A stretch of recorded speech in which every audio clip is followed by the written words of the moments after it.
I am Henry Lawson, 80 years old. And even now, I still can't believe that the one who stabbed me in the back was my own son. I was once an electrical engineer, a man who spent his entire life designing systems so that everything would run smoothly, except for my own family. I lived a simple life in Riverside City, believing that after retirement, the only thing that truly mattered was respect. But one Wednesday afternoon, that illusion collapsed. In my mailbox was an invoice worth $250,000 sent by none other than my son, Daniel Lawson, to cover the expenses of a wedding I was forbidden to attend. Each line item felt like a knife: the luxury venue rental, the extravagant reception, the lavish honeymoon. And at the bottom of that page was a single note, cold, arrogant, and unforgettable. "Be grateful, Dad, that I'm still letting you contribute a small part." I stared at that line for a long time. Then I laughed, not out of joy, but because I realized a lesson was about to be taught once again, in the one language Daniel had never forgotten: consequences. That night, I withdrew a few investments, called my financial advisor, and contacted my lawyer. Not to pay for the wedding, but to begin a plan. Before I continue, tell me, where are you watching this video from? And if you've ever had to teach someone that respect can't be bought, hit like, subscribe, and leave a comment below, because today's story will show you that sometimes silence is the most expensive revenge of all. That night, the kitchen was lit only by the faint yellow glow of an old ceiling lamp. The white invoice lay in the middle of the table like an unhealed wound, its cold numbers glinting under the silver light, sharp as a surgeon's blade. Outside, the October wind hissed across the porch, carrying the dry rustle of fallen leaves and the hollow emptiness only those who have lost everything can understand. My name is Henry Lawson, 80 years old, once an electrical engineer in Ashton Falls, a small town in Virginia. I was born in a time when people measured worth by skin color and social rank, and Margaret, my late wife, taught me that dignity never comes from another's gaze. It comes from how we choose to live when no one is watching. Margaret and I built this life with our own calloused hands, through years of saving every penny, cutting every corner, just to raise the red brick, three-bedroom house she loved, a place with a small garden and a carport I welded myself. When she passed away 5 years ago from cancer, this home became a monument to kindness and integrity. But now, it was the very place where I sat staring at an invoice for $250,000 sent by my own son, like an indictment written in ink. Daniel Lawson, my only son.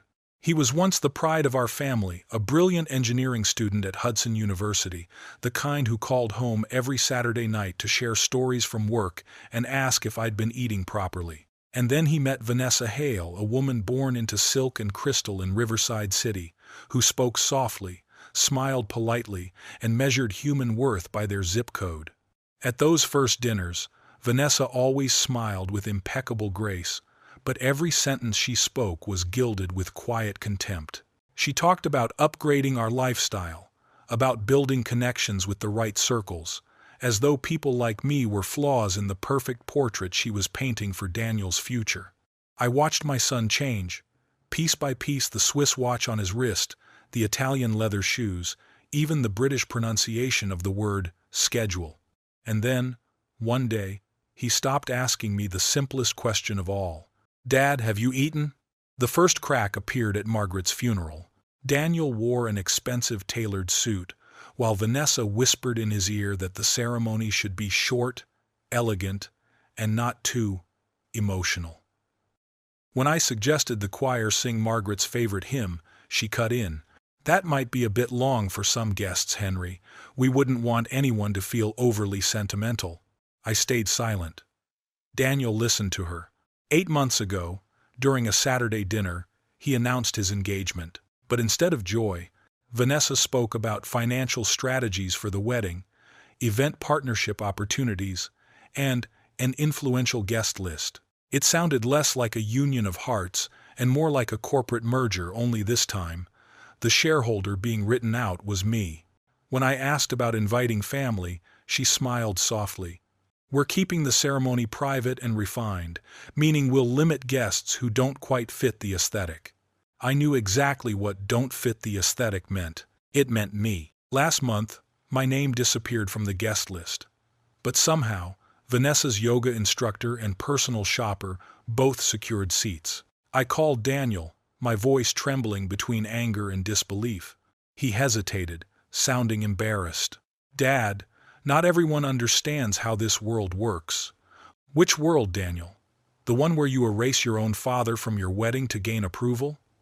Then Vanessa took the phone, her voice smooth as silk tightening around the throat.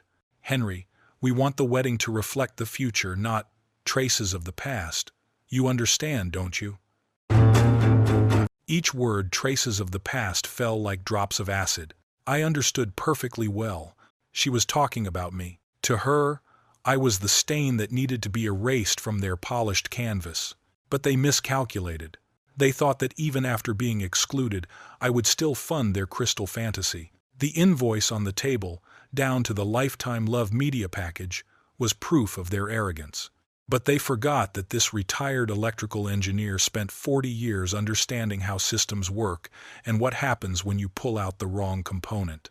I put down my pen and listened to the ticking of the pendulum clock, the same clock that once kept rhythm with Margaret's heartbeat, that had watched Daniel and me share dinner at this very table. Now, each tick sounded like the hammer of a verdict.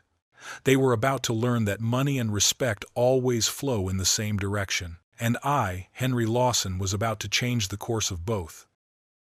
Night draped the kitchen in a silent blue hue from the laptop screen. The soft whir of the cooling fan mixed with the dry metallic clicks of the mouse, like needles tapping against steel. I was no longer a 74-year-old man lost in an empty house. I was an engineer again, sitting before a broken circuit board, ready to remove each wire, test every connection, and cut the power at the exact right moment. The first trace was simple enough. Seabrook Manor. Their homepage was filled with marble columns, reflective pools, and sunsets edited until they gleamed like gold leaf. A place where people paid extra just for the privilege of existing there. I scrolled down to the tiny section most visitors ignored, vendor requirements. And I stopped at 2 lines. Non-refundable 60% deposit. Strict partner substitution policy. My fingers froze above the keys. The blue light from the screen reflected off my wrinkled hands that had soldered thousands of electrical joints, now tracing the circuitry of betrayal. Those 2 lines were the first fuse in this entire system. Next came Meridian Provisions. Their website looked like a luxury dining magazine, ice sculptures, crystal glasses, and catering staff lined up like soldiers on parade. But what caught my attention was buried in the tiny print at the bottom corner. Corporate clients, net 30. Private events, wire transfer 96 hours in advance. A new diagram formed in my mind. If the money didn't arrive on time, the entire system would shut down within 3 days. Then came Lumiere Atelier Weddings. Their Instagram was a flawless world of white dresses, scented candles, and couples glowing like they were lit for a film scene. But it was their VIP signature package that made me stop scrolling. Exclusive social media content, magazine-level retouching, collaboration with lifestyle bloggers. This wasn't photography anymore. It was image engineering.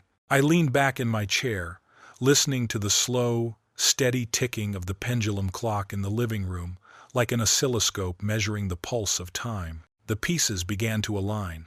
Daniel and Vanessa weren't planning a wedding. They were producing a show with a script, a stage, and an audience carefully curated for its aesthetic value.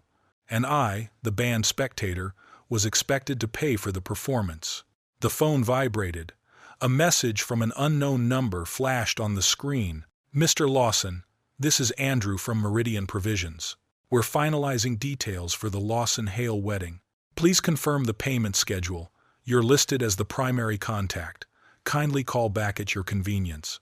Primary contact. I stared at those words until they etched themselves into my vision. Daniel hadn't just sent me an invoice, he had listed me as the financial guarantor. Meaning, if the cash flow stopped, every vendor would come knocking on my door. I called back. Andrew picked up on the second ring, his tone cheerful and polished, the voice of a man used to speaking with people whose wallets never ran dry. "Mr. Lawson, thank you for returning my call. We're very excited about the Lawson Hale event. We just need to finalize the payment timeline." My tone was steady, cold, precise, like a current measured to the last decimal. "Andrew, let's make one thing clear. I haven't approved a single expense. Without a signed document bearing my signature, not $1 leaves my account." A pause. Then a cautious cough. "I'm sorry. I was under the impression the planners said you were managing the account. They misunderstood, and if they continue to misunderstand, they'll face direct financial consequences. From now on, anything involving me must be in writing." "Understood, sir." I hung up.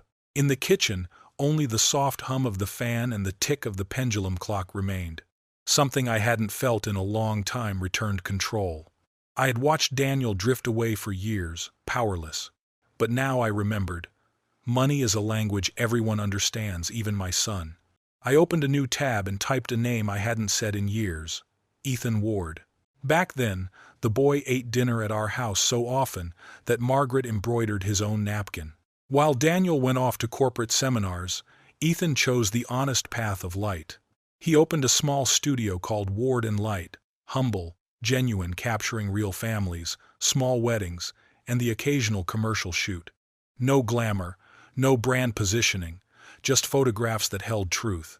His website was simple: white background, black text, clean layout, ordinary faces smiling under afternoon sunlight, unfiltered, unretouched. I stared at them for a long time. It was what Margaret used to call memory, not content. I saw his number. I called immediately, before hesitation could speak. As the phone rang, old memories surfaced. The day I taught Daniel how to solder his first circuit. I told him, "Cross one wrong wire, and the whole system burns." He'd forgotten that lesson. So I would teach it again, this time by rerouting the current. And I'd wait to see which component burned first. Night fell like a leaden curtain. On the kitchen table, the yellow lamplight fell across a stack of pre-printed contracts and a cup of coffee gone cold. I picked up the phone. The palm of my hand was damp with sweat, not from fear, but because I knew that after this call, nothing would go back to the way it was. "Ward and Light Studio." "Ethan, it's me, Henry Lawson." A beat of silence. Then Ethan's warm, honest voice, oak dry over the line. "Mr. Lawson, it's been a long time. How are you?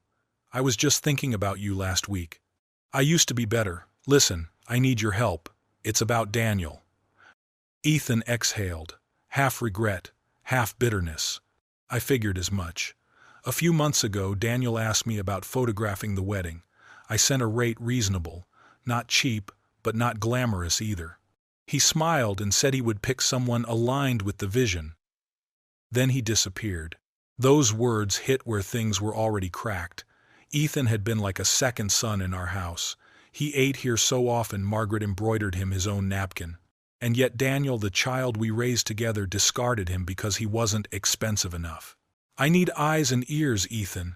What they call a wedding is turning into something Margaret, if she were here, would hate with a passion. I want to pull my son back before he disappears completely." "What do you need me to do?" "You know that world of events. Help me understand what we're being asked to pay for." A quiet, then Ethan's voice went low, as if he'd chosen a side.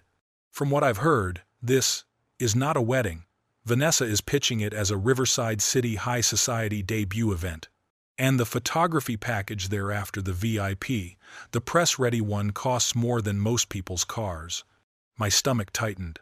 A debut event, like a debutante ball, only the waltz has been replaced by hashtags. The guest list is full of big names from Riverside City's business circles. Vendors are the kind who guarantee press coverage. It's all staged to announce, "Daniel and Vanessa have entered the ranks." "Entered where?" I asked. "Into a place that clearly isn't yours," he said. The words hung like cigarette smoke. I closed my eyes, and in my mind Margaret appeared on the day Daniel graduated from Hudson University, her face full of the belief that we had raised a man who would choose what was right. "Ethan, dig up the payment schedule, the contracts, penalty clauses, anything that creates leverage. I can do more. I know people. Let me make a few calls. I hung up. I went to the mantel, lifted Margaret's framed photo. In the picture she held Daniel as a child, natural light, no filter. I touched her cheek and whispered, "I'm sorry, Margaret, for letting our child forget who he is." The phone buzzed again. Daniel. "Dad, I heard you called the event people?" "Yes." "Why? Why are you making things complicated? Just sign and let us handle it." "Daniel, do you hear yourself? You've forbidden me from attending the wedding but expect me to pay for it all. You listed me on the finances without asking. You turn your back on those who loved you because they're not expensive enough. When did you become a son who doesn't recognize his father?" A heavy silence thickened the line. When Daniel spoke again, his voice had lost some of the sharpness he'd learned from others. Vanessa said, "You wouldn't understand the pressures and expectations we face. I understand perfectly.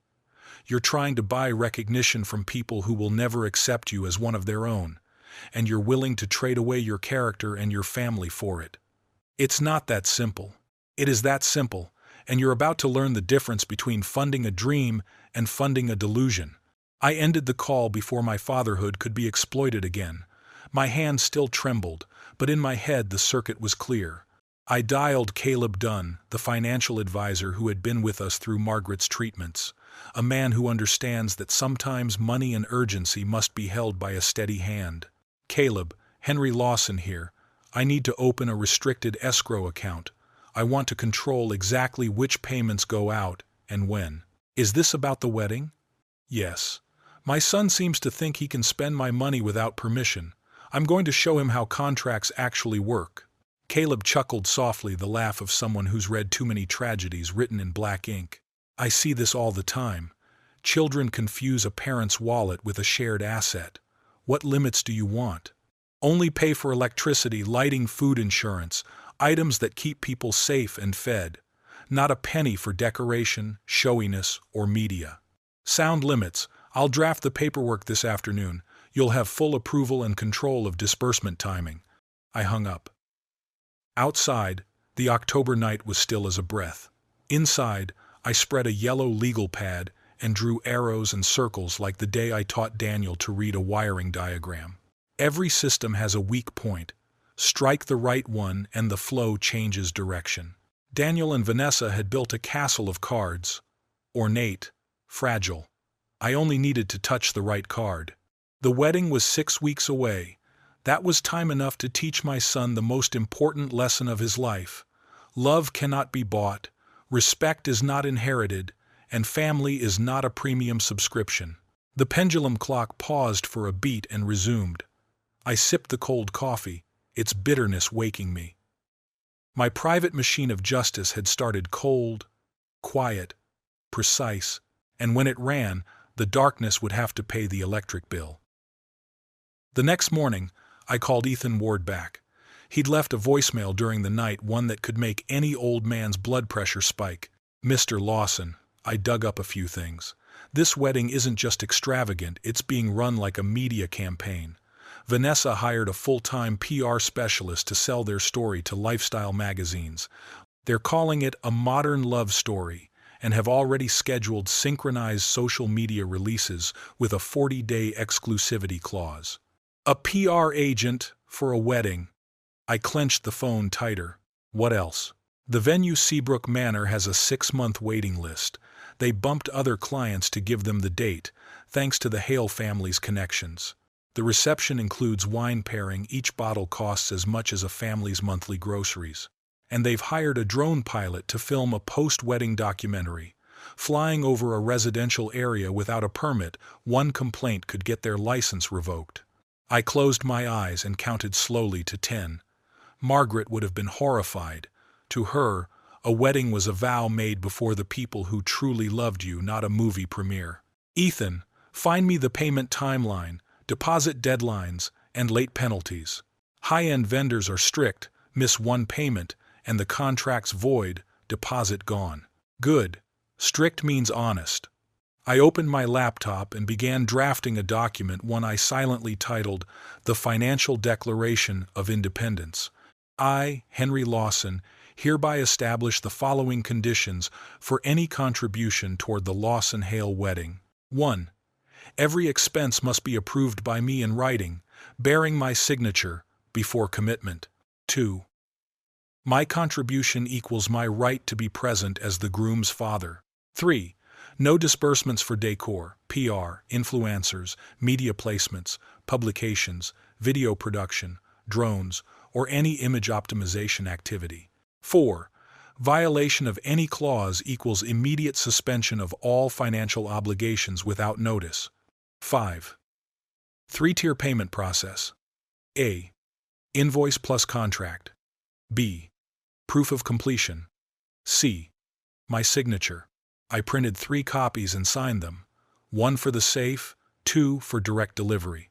At exactly 3 o'clock, the doorbell rang. Through the peephole, I saw Vanessa Hale, immaculate, polished, radiating curated perfection. She carried a gold folder, and every brush of paper made a slicing sound like a blade. I opened the door but did not invite her in. "Henry, we need to talk." "We're talking here." Her smile wavered, then stiffened. "This concerns Daniel family, the wedding. Can't we sit down and speak like civilized people?" "Every civilized conversation we've had ends with you explaining why my presence is an inconvenience. I'm fine standing." The mask slipped. Vanessa opened the folder and pulled out a glossy brochure. "I want you to see what we're creating, not just a wedding, but a celebration of Daniel's accomplishments. The venue, the guest list, the photography, it all reflects the life he's built." I glanced down. Seabrook Manor, white columns, manicured gardens, stone courtyards straight out of a film set. A place where ordinary people would feel out of place the moment they stepped in. "Vanessa," I said quietly, "amidst all these plans, photos, and campaigns, where is the love?" "Excuse me?" "The reason people get married. Where is it on your brochure?" A tiny crack crossed her face. "Everything we're doing is for love." "No. You're glorifying your own image. They're not the same thing." Her tone hardened. "You don't understand Daniel's current position, the people he works with, the opportunities that come from being seen in the right places.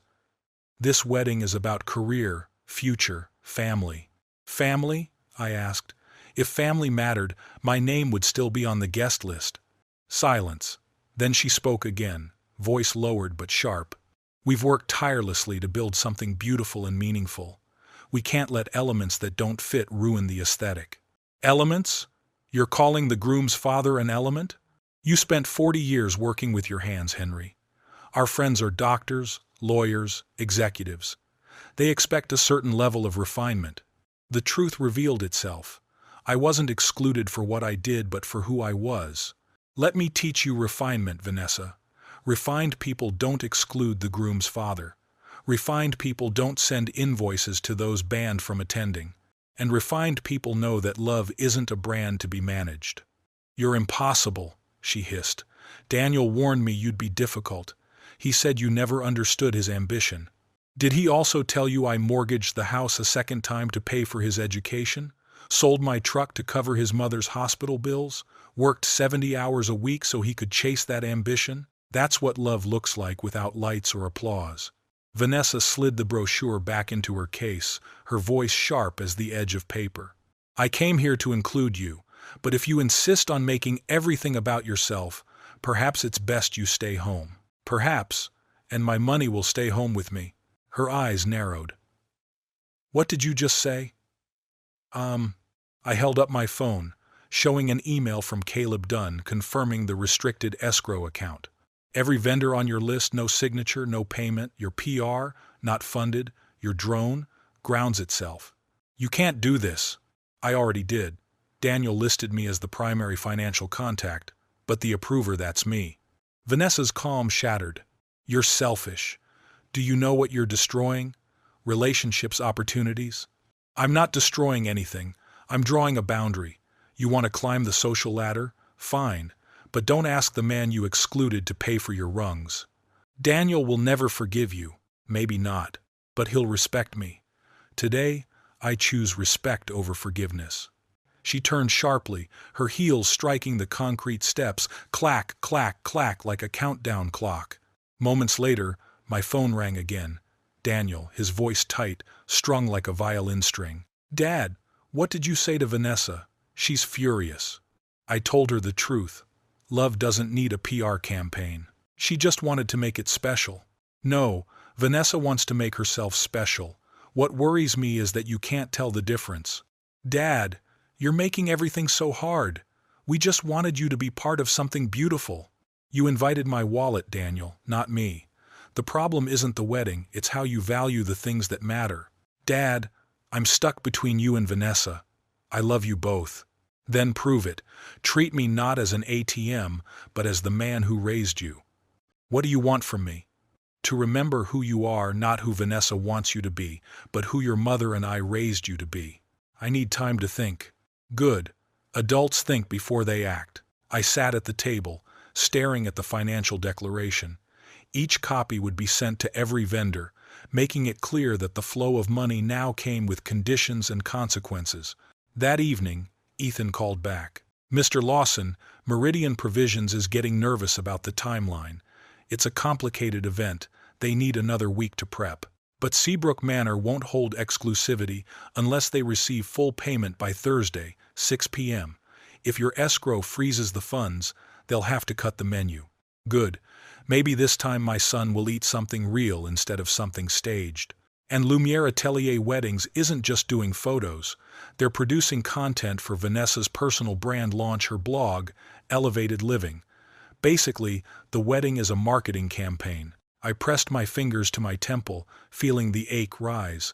The refined lady was teaching the world how to live elegantly on my dime. Ethan, record everything. Photos, messages, conversations, proof that this wedding was never about love. I'm on it. And, may I say something?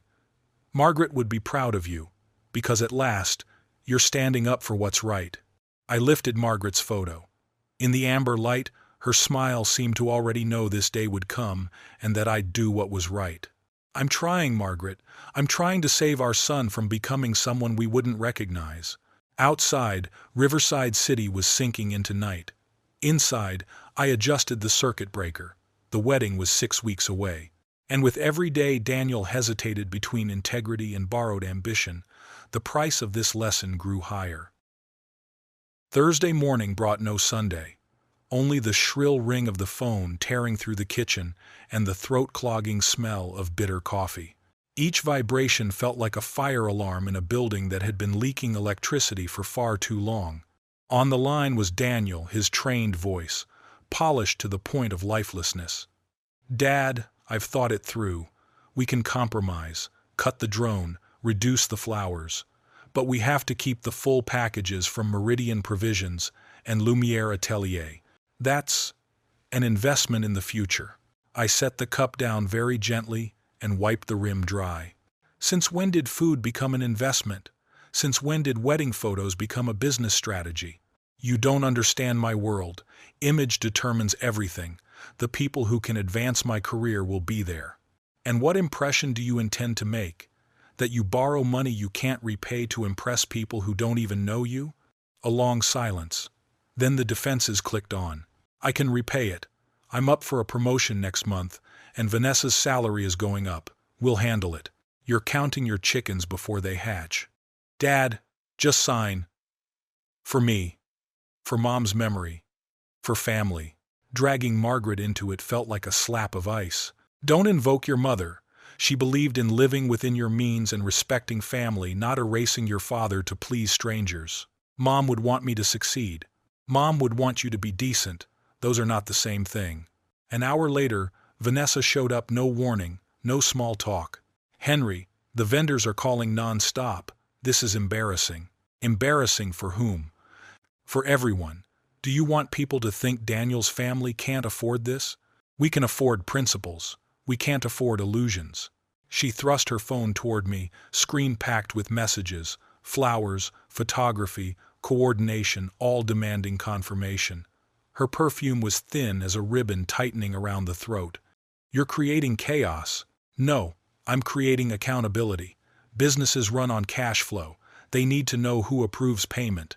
Your name is already on the contracts. My name was put on contracts I never signed. Those are two different things. Her phone buzzed. She frowned. Caleb Dunn, the wedding planner, wants to meet this afternoon to discuss the realistic budget. An alarm bell went off in my head. How exclusive is he? Referral only. Very discreet. Very professional. He's worked with prominent families in Riverside City. I called Ethan Ward. Dig into this Caleb Dunn referral-only wedding planner. An hour later, Ethan's voice slid a thin blade of truth into the call. Not just a wedding planner, he's a lifestyle facilitator. He bridges financing through private lenders, payday loans for the rich. High interest, short term. He takes a cut of everything. Has Daniel borrowed already? Given the vendor list Vanessa's been flaunting, 70 to 90 grand, maybe more. I called our banking advisor. I need Daniel's credit report full, with recent transactions. We'll need his authorization. Then ask for it. If he refuses, I'll already know enough. Daniel called back, strings pulled tight. Dad, you don't trust me? Trust has to be earned. Lately, you haven't earned it. There's a temporary cash flow issue. Caleb arranged a bridge loan for the deposits. Everyone does it. How much? $82,000. 8-month term. The number fell like a hammer. That's more than many people make in a year. It's an investment in the future. The Hales expect a certain standard. What if you don't get the promotion? What if her raise is delayed? What if the economy turns? It'll work out.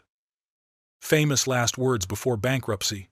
That afternoon, we met Caleb Dunn in a mahogany-paneled office, leather chairs, overpriced abstract art, air scented like fresh cash. His words slid out as if greased. Mr. Lawson, Daniel's finances are perfectly sound. We simply bridge the gap between current income and future potential. What's the APR? The smile didn't crack. Competitive, commensurate with service. That's not an answer. A soft sigh.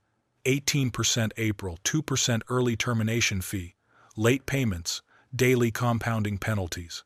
I nearly choked. Buying an illusion, on installments. It's a short-term instrument. Once Daniel is promoted, we refinance and we're done. And if he isn't promoted? The smile quivered. We'll arrange a payment plan that protects everyone's interests. Meaning, lawsuits, credit strangulation, a future shaved thin. Show me the loan file. It's confidential between us and Daniel. Then this meeting is over. I stood. He raised a hand, switching tactics. If you guarantee part of it, the terms improve. You want me to co-sign an illusion? Let's call it supporting ambition. I call it underwriting delusion. We left without another word. That night, the vendors piled on. Meridian Provisions demanded confirmation. Seabrook Manor wanted the deposit. Lumiere Atelier requested contract clarity. Polite, but firm. No money, no service.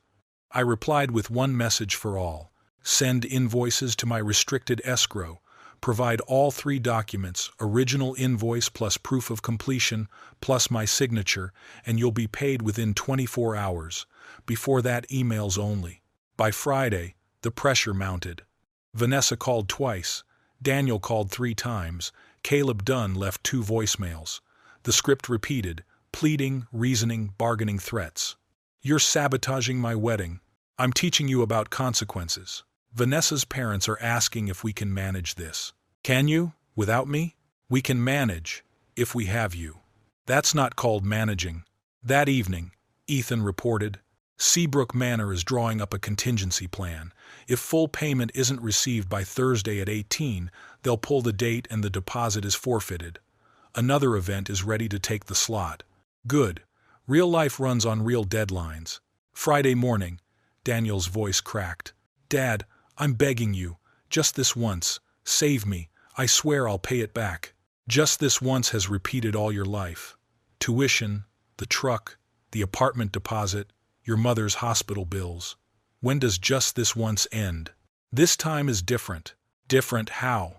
Without you, I lose everything. Vanessa, the wedding, my standing at work.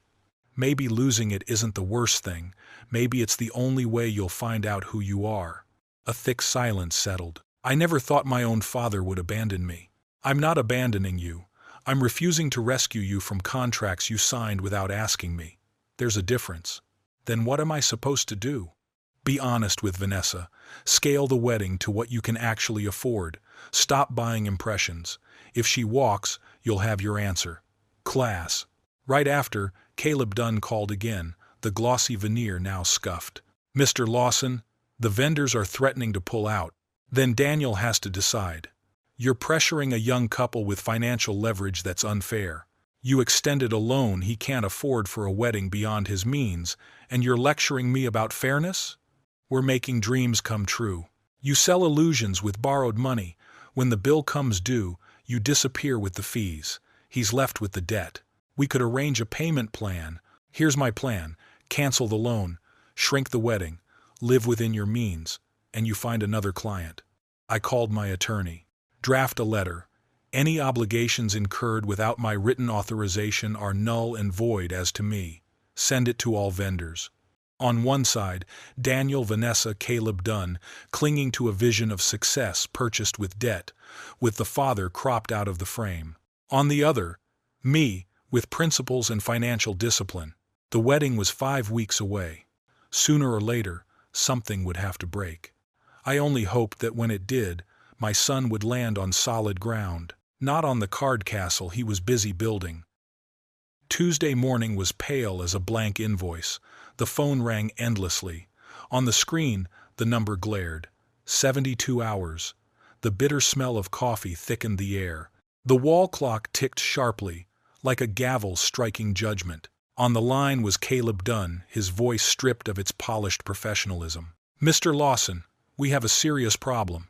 Seabrook Manor is threatening to cancel the booking unless they receive full payment before Wednesday. That gives us 72 hours. Then you'd better find $48,000. Let me be direct. This could damage your son's reputation as much as his finances. When people hear the Lawson-Hale wedding was canceled for non-payment, that will follow Daniel for years. I set the cup down gently. Are you threatening me? I'm explaining consequences. The Riverside City social circle is smaller than you think. People will talk. Let them talk. At least they'll be talking about the truth that Daniel tried to live beyond his means, and his father refused to fund the illusion. I'm trying to help your son. No, you're trying to protect your commission. There's a difference. I hung up and called Ethan Ward. How fast can you get to Seabrook Manor? 20 minutes. What's going on? I need eyes on site. If they're preparing to cancel, there'll be signs, staff meetings, calls to back up clients. I'm on it. An hour later, Ethan called back. It's real. I walked past the coordination room. They're saying the October 28th slot might reopen because of a payment issue. Good. Then Daniel will learn what a contract actually means. At noon, Vanessa Hale called, panic flooding her voice. Henry, Caleb says you refuse to guarantee the venue payment. Do you realize what that means? It means actions have a price. It means social suicide. Do you know who's coming? Daniel's business partners? Clients? I've been nurturing connections with people who could define his career. If we have to send a cancellation email, we'll be a joke. If they're true friends and colleagues, they'll understand financial responsibility. They'll respect accountability. The world doesn't work like that. Your world doesn't. Her voice cracked. You're destroying everything we built. What you built is a castle made of cards. I'm just refusing to prop it up with borrowed money. Daniel will never forgive you. Maybe not. But he'll survive, and someday he might thank me. Wednesday brought the confrontation I had both dreaded and awaited. Daniel asked to meet at Meridian Park, the same place Margaret and I once fed ducks with breadcrumbs when he was a boy. The old wooden bench. He sat there, shirt wrinkled, eyes hollow, shoelaces untied, looking older than 35. Dad, we have to fix this. I sat beside him, silent, giving truth room to breathe. Caleb says we'll lose the venue if payment doesn't go through tomorrow. Vanessa's been crying for 2 days. This morning her mother called from Briarfield asking if she should help cover the bill. It's humiliating. And what did you say? I said we could handle it. But we can't. We can't handle anything, can we? No, we can't. I looked out at the pond. The ducks moved in slow circles like a loop of illusions. When did you stop telling me the truth? When I got ashamed of it. Ashamed of what? Of needing help, of not being as successful as I pretend, of dating someone from a richer family. And you thought borrowing money would fix that? I thought it would buy time to catch up. Catch up to what? An image? A lifestyle? You're chasing something that doesn't exist. The wind whispered through the trees for a while before he spoke again. I love her, Dad. I know you don't understand why. I understand love. What I don't understand is sacrificing yourself to please someone else. She never asked me to sacrifice. Didn't she? She told you to erase your father from your wedding, to take a loan you can't repay, to pretend you're someone you're not. Which part of you is still yours? Daniel buried his face in his hands. I don't know anymore. Then it's time to find out. That Wednesday night brought the final assault. First Vanessa, then Daniel, then Caleb Dunn. The pattern of desperation, repeated, pleading, bargaining, threats, accusations. You're a bitter old man who can't stand seeing his son succeed. You're ruining this out of jealousy. You're proving Vanessa right about your character. I listened. I didn't defend myself. Sometimes truth speaks loudest when you refuse to argue with lies. Thursday morning, the call I'd been expecting came. A polite yet firm voice from Seabrook Manor. Mr. Lawson, this is Patricia from Seabrook Events. I'm calling to confirm that unless we receive full payment by 6 p.m. today, we'll have to release the November 30th date to the waiting list. I understand. Business is business. Will the payment be processed, sir? Not from me. Should I notify the planners? Do as you see fit. My son made commitments without resources. The consequences are his. 3 p.m. The phone rang. Daniel, voice breaking. Dad, they canceled the venue. Vanessa locked herself in the house, won't come out. Her parents are driving in from Briarfield. It's a disaster. It's not a disaster, it's reality, arriving right on schedule. How can you be so calm? Because I expected it. You can't build a dream on borrowed money and expect it to stand. So what do I do now? Choose differently. Choose better. How?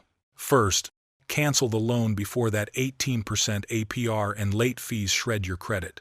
Second, plan a wedding you can actually afford. Third, marry Vanessa because you love her, not because of her connections. And if she won't marry me without the grand wedding, then you'll know what she truly loves in this relationship. 6 p.m. The switch flipped. The power of consequence took over from there.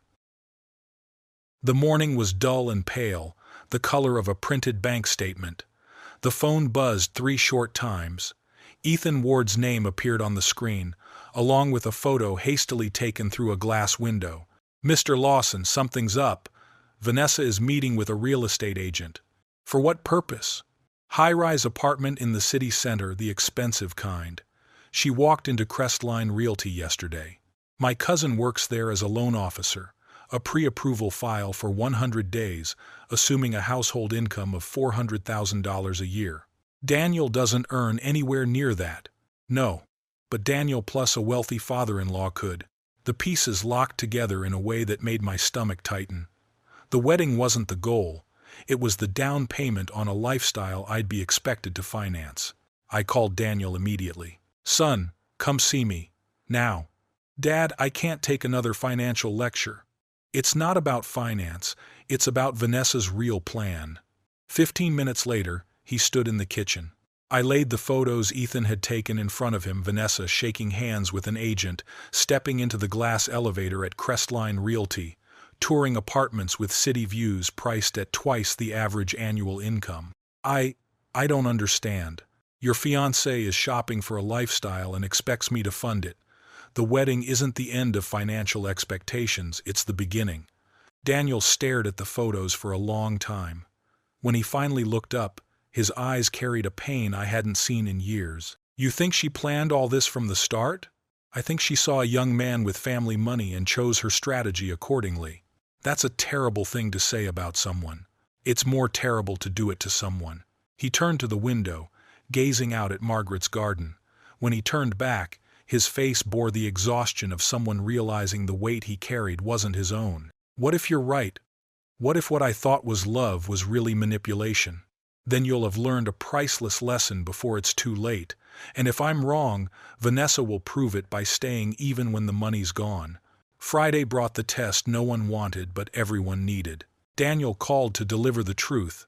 Seabrook Manor had canceled, the loan would be voided, and the wedding had to be drastically downsized or postponed indefinitely. According to Daniel, Vanessa didn't ask if he was okay, didn't offer to find a solution.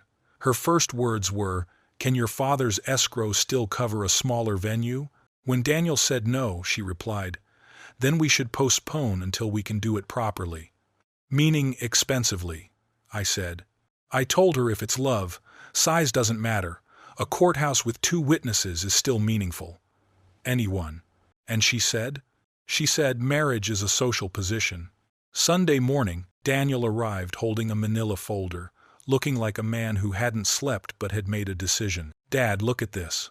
Inside was the seating chart for the now canceled wedding, not just names and chairs, but a map of social hierarchy. Table 1, the Hales and their country club friends. Table 2, law firm partners and their wives. Table 3, local business executives, potential sponsors for next year's ventures. Table 7, family obligations, 4 seats. At the bottom of the page, a note in tiny print read, "Seat for father, pending subject to contribution status."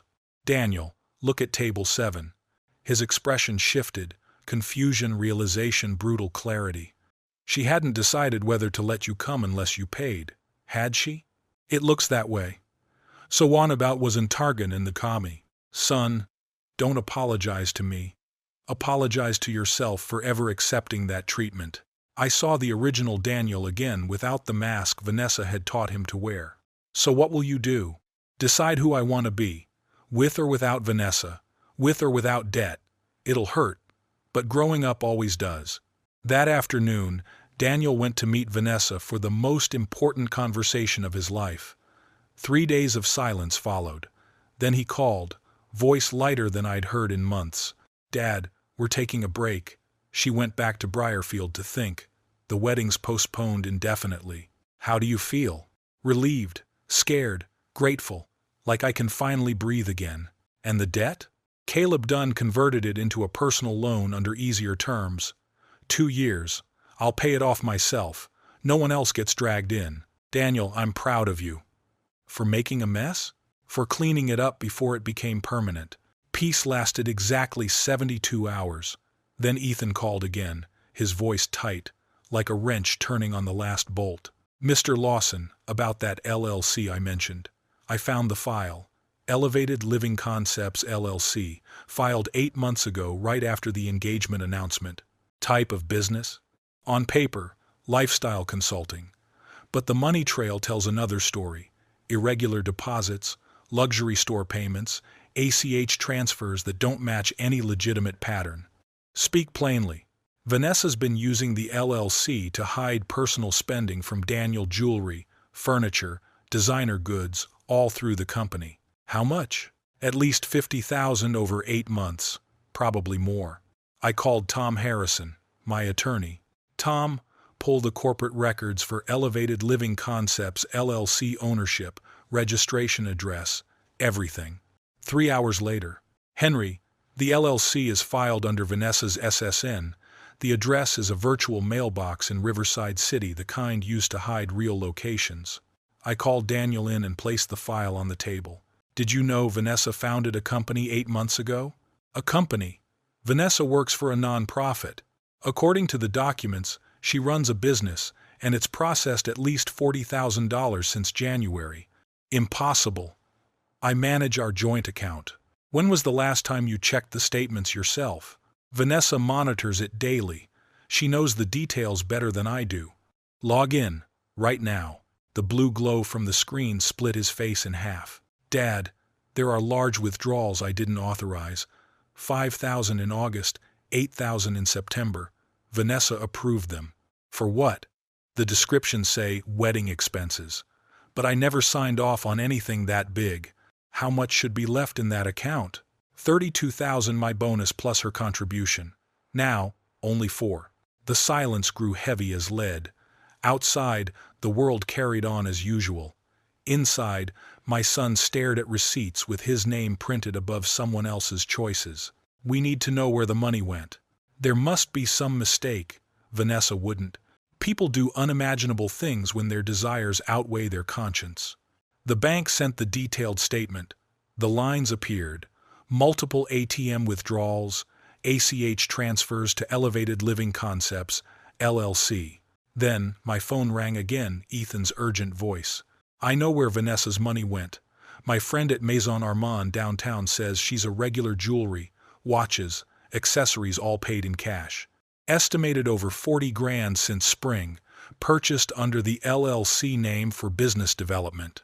Anything else? Anything else? Studio furniture from a designer shop, not wedding registry items, minimum $20,000. Daniel stared at his phone like waiting for a miracle to explain it all. Dad. Vanessa's been lying for months. About the money, the company, what she was doing with our shared account. I'm sorry, son. I know this hurts. I feel stupid. I feel stupid. I feel stupid. You're not stupid. You trusted someone you loved. That's faith. And she betrayed it. The phone rang again, a familiar voice, but from a different number. Caleb Dunn, and this time the polish was gone. Mr. Lawson, we have a serious issue. Some vendors are threatening legal action over unpaid deposits. That's Daniel's problem. Your name is listed as financial guarantor on some contracts legally. You could be liable. I haven't signed a single guarantee. Send me every document with my so-called signature. Meridian Provisions wants confirmation. Seabrook Manor demands cancellation fees, and Lumiere Atelier expect compensation for lost bookings. Total, $36,000 in penalties and forfeited deposits. I called Tom Harrison again. Review every contract. They're claiming I'm responsible, but I never signed. The next morning, Tom called back. You're not liable. The planner's clause is vague but doesn't establish surety. The vendors have no legal ground. The debt falls on those who actually signed Daniel and Vanessa. And the financial guarantor Dunn mentioned. Bluffing. He's betting you can't tell the difference between primary contact and liable party. Relief surged through me, followed by quiet anger. I dialed Vanessa. Henry, why are you calling? Because my son deserves to know who he was about to marry. What are you talking about? Elevated Living Concepts, LLC. $40,000 in undeclared jewelry. $22,000 withdrawn from the joint account without consent. Shall I go on? Silence. How did you find out? Does that matter? What matters is that you've been living a double life on someone else's trust. I didn't steal. It was for our future. Is designer jewelry and luxury furniture your idea of a future? You don't understand. Image is everything. Daniel needs to see I can elevate him. By bankrupting him, the line went dead. Two moral universes. Disconnected. That night, Daniel made his decision, moving from victim to survivor. Tomorrow, I'll call Caleb Dunn to cancel all remaining contracts, negotiate legal cancellation fees, freeze joint account access, and report unauthorized transfers. Are you sure? I'm sure about ending this cleanly. Whoever did it will bear it. I'm proud of you. Don't be yet. I still owe 2 years and have a lot to rebuild, but at least now, I'm rebuilding on solid ground. The masks finally fell. Seabrook Manor revealed its real deadline. Meridian Provisions and Lumiere Atelier proved that contracts are contracts. Caleb Dunn's bluff collapsed, and Vanessa's scheme came to light. What remained was the slow, honest work of rebuilding life on truth, not illusion. That night, beneath Margaret's photo, I felt a peace that had nothing to do with being right, and everything to do with watching my son choose integrity. Expensive? Yes. Worth it? Every penny. Saturday night, 10:28 p.m. The phone rang.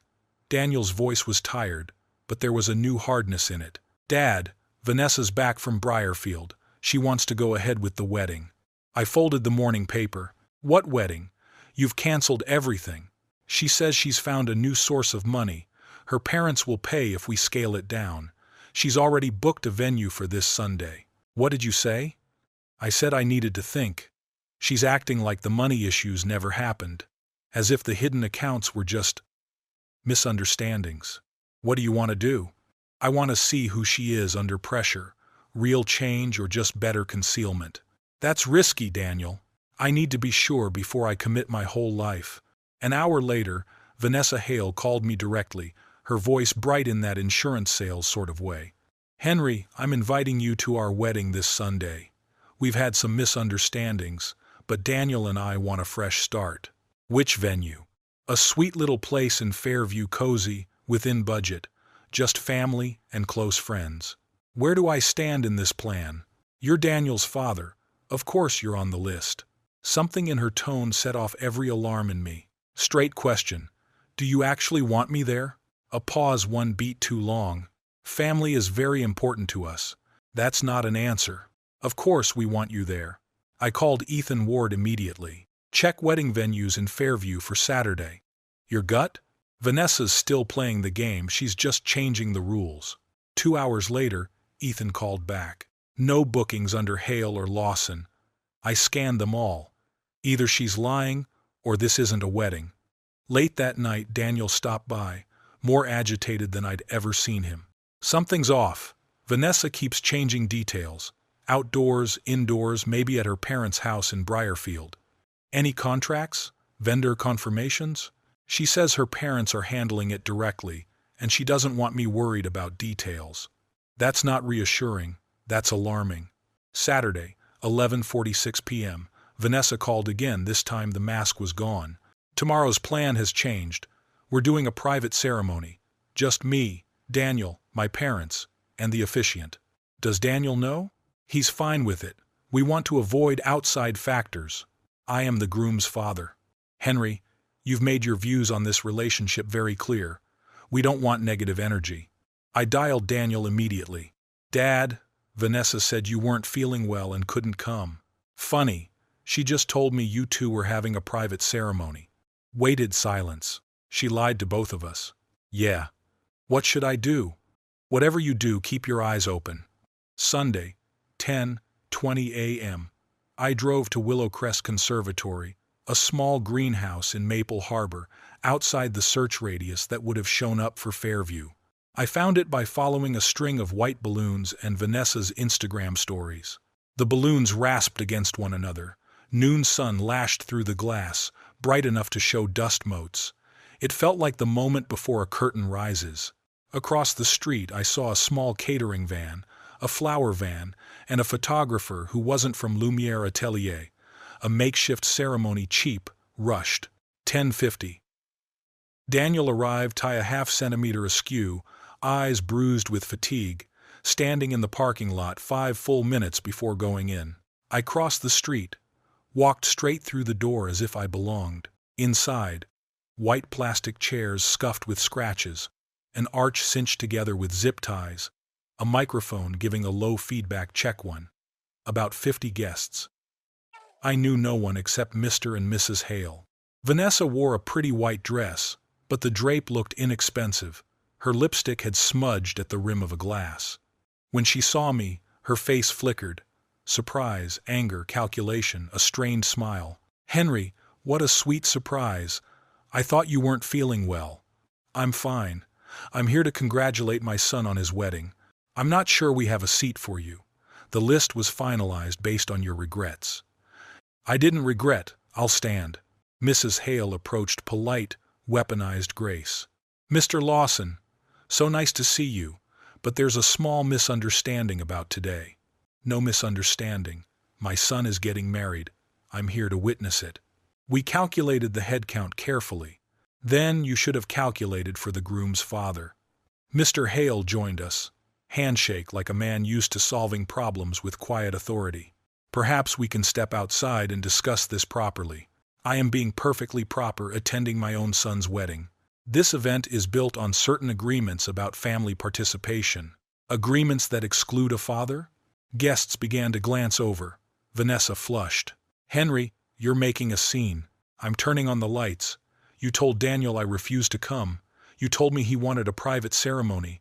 And now you want me to leave quietly so no one asks why the groom's father isn't invited.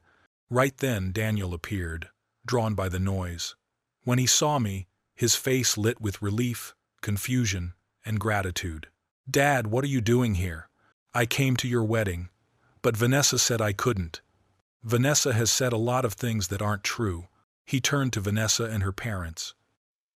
The pieces snapped into place right in front of us. "You didn't invite my father, did you? We discussed keeping it intimate, no complications. We never discussed excluding my father.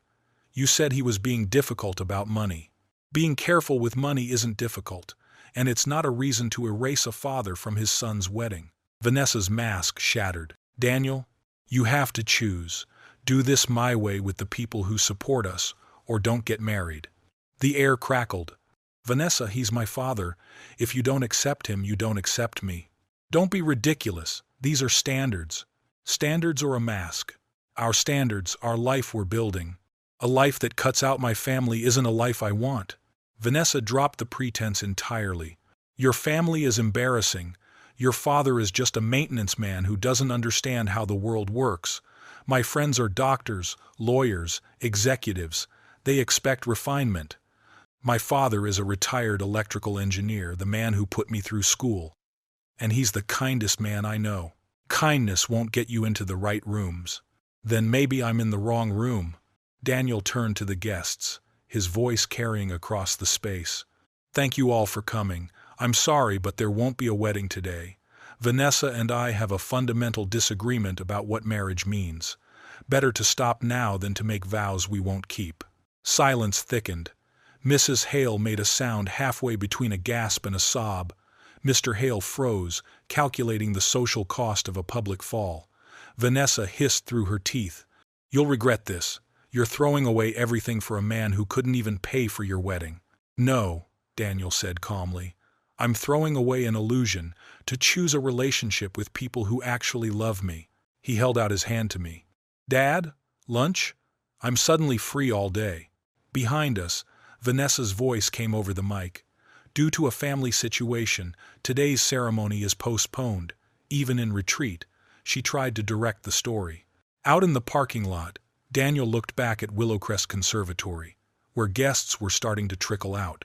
"Dad, did I just make the biggest mistake of my life?" "No, you just made the wisest decision. It doesn't feel wise. It feels terrifying. Growing up usually does." We drove to a diner in Riverside City where the coffee is honest and the waitress calls everyone honey. Daniel ordered eggs and bacon like a man who hadn't eaten all day. I ordered the same, watching my son relax back into himself, inch by inch. "Dad, how did you know Vanessa wasn't right for me?" "Because she wanted you to be ashamed of where you come from. Someone who loves you doesn't ask you to forget your family."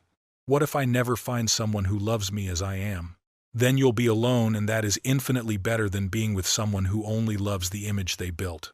Outside, Riverside City kept up its Saturday bustle, oblivious to the fact that my son had just chosen integrity over status, truth over spectacle.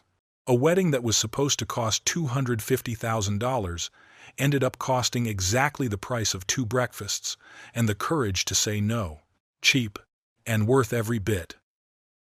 Monday, 7:30 a.m. The screen blinked, the phone beeped like a fire alarm. On Vanessa Hale's page were vague, insinuating posts, family interference, toxic relationship. She was painting herself as the victim. By noon, Margaret's garden was so quiet I could hear the snip of grass shears. Daniel was home with me, pruning roses, pulling weeds, and sorting through the choices of the last 2 years. "Dad, Vanessa told people you threatened to disown me if I married her." I looked up from the tomato bed Margaret used to love. "What did you say?" "The truth, that I was about to marry someone who wanted me to be ashamed of my own family." "And how did they react?" "Some said I was a fool. Others said they never understood what I saw in her." Still trimming, I kept trying to become a better version of someone else, and almost lost myself. I pinched off a dead stem and handed it to him. "Cut away what's rotten, son. It hurts for a while, but that's how the fruit grows sweet." Tuesday, 9:11 a.m. Ethan Ward called, his voice tightening like a wrench on a bolt. "Mr. Lawson, Do you know why Vanessa was desperate to have some kind of wedding yesterday? Tell me. She sold exclusive rights to her story to Riverside Lifestyle, from humble beginnings to high society, a modern love story, scheduled for this month's issue with wedding photos. She's already been paid a $6,000 advance. I sank into the chair. She meant to profit from the marriage. More like launch her personal brand. That evening, Daniel came by. I showed him the editor's email complete with a misplaced laughing emoji, asking when to expect the photos and final interview. He read it twice. Disbelief, anger, weary, acceptance. She sold our love story. You loved her, so you hoped. You saw the woman Vanessa could become, instead of accepting the woman she was. What kind of person sells a wedding without telling the groom? The kind who treats love as a marketing category. Wednesday, 5:25 p.m. Vanessa showed up, mascara smeared, hem wrinkled, nails tapping, her phone tick, tick, tick. Henry, we need to talk. We don't. Please, 5 minutes. I let her sit at the kitchen table, the same one where Daniel had decided to cancel his loan. I want to explain Sunday. Sunday explained itself. There's nothing left to say. You don't understand the pressure. My parents, my friends, I couldn't cancel everything and lose face. So you staged a fake wedding and excluded the groom's father? It wasn't fake. I love Daniel. You love the idea of Daniel, the man who raises your social standing. You never loved the one who came with a retired electrical engineer for a father and an ordinary background. That's unfair. What's unfair is asking someone to abandon their family to earn your approval. Daniel has potential. He needs direction, someone who understands how success works. At what cost? His integrity? His relationships? His soul? You're dramatizing. Am I? You drained the joint account, lied about your job, erased his father, and sold your wedding story to a magazine. If that's success, Daniel's failure would be a blessing. She froze. What do I do now? Everyone knows the wedding's off. My reputation's in ruins. A reputation built on lies can't pay its bills. Start building something real. You don't understand my world. Thank God I don't need to. That was the last time I saw her. Daniel told me she still called, apologizing, blaming circumstances, promising to change if he gave her another chance, then threatening that her family could impact his career. Daniel answered politely, but firmly, no. Thursday, 10:20 a.m. Caleb Dunn appeared at my door, tie loosened, file folder frayed at the edges. Mr. Lawson, we need to discuss Daniel's financial obligations. Daniel has none to you. But there are vendor contracts, cancellation fees after Saturday. Vanessa pays. She signed. Her parents refused, claiming she wasn't authorized. Then it's between you and Vanessa. The professional veneer cracked. If no one pays, my business goes under. I advanced funds to vendors, expecting the ceremony to proceed. You helped them live beyond their means. When the bills come due, the illusion ends. I help young couples achieve their dreams. You sell illusions on borrowed money. That's not the same thing. He left, walking like a man who had just realized other people's dreams don't pay his debts. Friday night. The soup simmered quietly. Daniel and I talked not about Vanessa, not about money, but about the man he wanted to become. I want to be someone Mom would be proud of, someone who respects others, keeps promises, doesn't pretend. You already are. You just forgot for a while. How do I not forget again? Anyone who truly loves you doesn't want you to change who you are. They only want you to become the best version of yourself. Truth doesn't need a microphone. Saturday, 3:30 p.m. Riverside Lifestyle called. We're canceling the article on Daniel and Vanessa. Our readers prefer happy endings. And the $6,000 advance? That's between us and Miss Hale. Misrepresentation violates the contract. Reputation doesn't cover invoices. Sunday, exactly 1 week after the cancellation, Daniel brought good news. Ethan called yesterday. He wants to hire me as a consultant. In what field? Marketing and development, what I do at the law firm, but for small, real businesses. You interested? If it means something, yes. Ethan helps families capture memories, not manufacture images. And the firm? I'll keep it for now. Consult on weekends.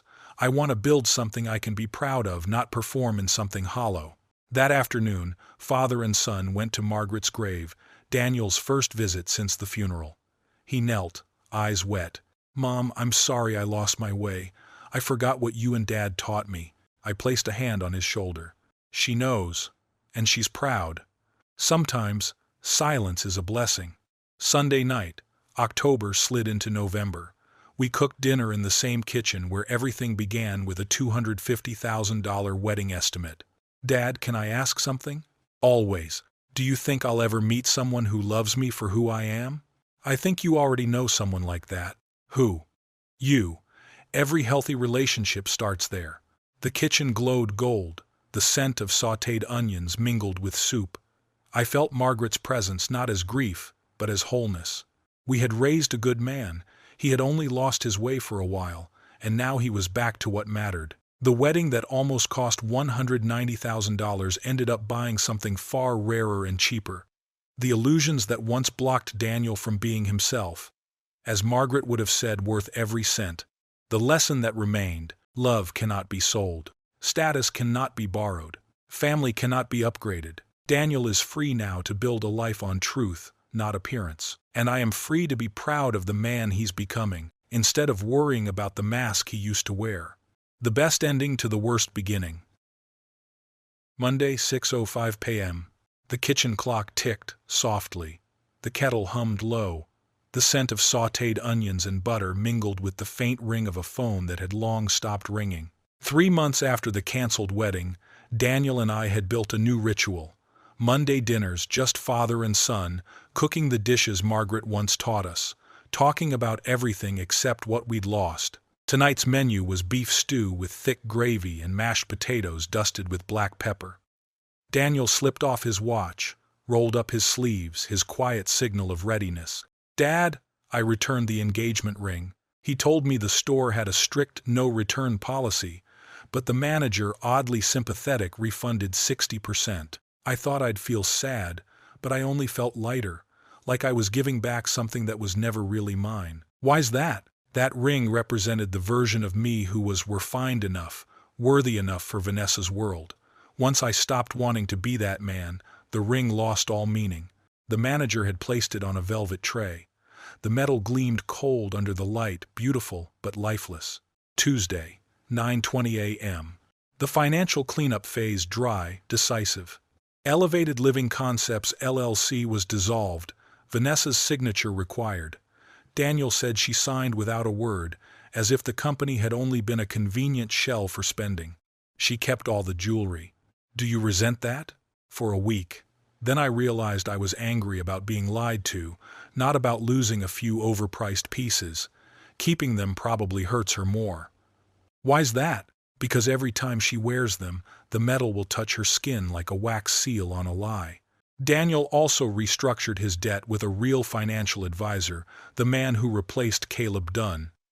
A 3-year plan, fair interest, transparent terms, not the vague 8-month miracle deal. "Strange thing," he said, "paying off debt myself feels easier than letting someone else do it for me, even if it's harder."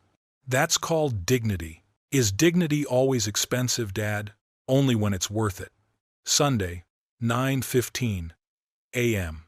In Margaret's garden, the soil clung to our fingernails, and the tomato strings were frayed. We pruned side shoots. "Mom knew what she was doing," Daniel said, transferring the seedlings Margaret had started the spring before she passed. "Every plant has its season and its purpose. Your mother saw relationships the same way, creating something that outlives the ones who began it. You opposed my marriage to Vanessa because you thought it wouldn't last? I opposed it because it was destroying you now. Longevity means nothing if the price is yourself. Leave it, and the plant still grows," I said, "but the fruit will be bitter." Daniel clipped the branch. "Hurts a little," he said, "then it gets sweet." Life shifted course. The friends from the luxury parties vanished when the spotlight went dark, but the quieter neighbors reached out inviting him for coffee, dinner, or just peace. "Mrs. Caldwell down the street invited me to her grandson's birthday," Daniel smiled. "She said, 'You look like the kind of man who'd actually enjoy watching a 5-year-old blow out candles.' And did you? More than any networking event I've ever attended, there's a beauty in moments that don't need to be photographed. He reconnected with Ethan, with a teacher friend, a social worker, people who didn't design their lives for the internet, but remembered birthdays and called when they worried. I confused success with performance, Daniel admitted, and forgot what achievement actually feels like. And what does it feel like? Quieter, more private, something you carry inside, not something you display. Winter pressed against the windows. Daniel joined a nonprofit that teaches financial literacy to low-income families. Pay cut, he admitted, but meaningful, helping people avoid the debt traps I fell into. Your mother would be proud. I hope so. I want to build something she'd recognize as worthy. December. A letter arrived from Vanessa, embossed stationery, pale blue ink, expensive, yet empty. Dear Marcus, I've reflected on what happened. Perhaps I lost something essential while trying to create something beautiful. I wish you happiness with someone who truly values the life you want to build. Sincerely, Vanessa. What do you make of it, Dad? An apology that never actually apologizes. Should I reply? Do you want to? No. And I guess that says enough about how healed I am. Christmas morning, 8:30 a.m. Snow, rare, heavy, deliberate, fell like it was thinking. The kitchen glowed warm and gold. We hosted Ethan and his girlfriend, Mrs. Caldwell, and her grandson, the kind of gathering Margaret would have loved. Simple, sincere, full of gratitude instead of show. We set the everyday dishes Margaret used, not the perfect set Vanessa once insisted on. Dad, can I say something? Always. Real love doesn't need costumes or spotlights. It doesn't ask for validation from strangers. When you chose honesty over applause, you chose to be the man Mom raised, not the image a fiancé tried to manufacture. Sometimes the greatest gift is the courage to disappoint the wrong expectations. A father's job isn't to fund illusions, it's to model integrity when the lights go out and the cameras stop. I looked at him, really looked, and saw the man Margaret would recognize. Not flawless, not unscarred, but truthful in a way that made everything else possible. Daniel, I said, your mother would call that the greatest Christmas gift she could ask for. What gift?